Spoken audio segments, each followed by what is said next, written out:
Today we're making fudgy chocolate brownies in our Smart Oven Pro. Start by setting your rack to the bottom position and turn the function dial to bake. You can adjust temperature and time with the dials on the front of the oven. Now let's preheat the oven to 350 degrees Fahrenheit.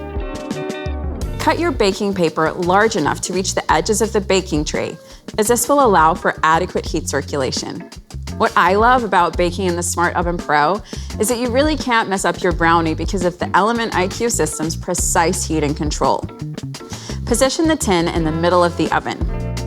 Choose between No Convection or Convection. We'll use Convection for beautiful fudgy results. So quick and easy. A quick skewer test, and if it comes out slightly gooey, it's perfect. Ugh, fudgy brownies. What a great weekend treat to share. Or maybe just keep them to yourself.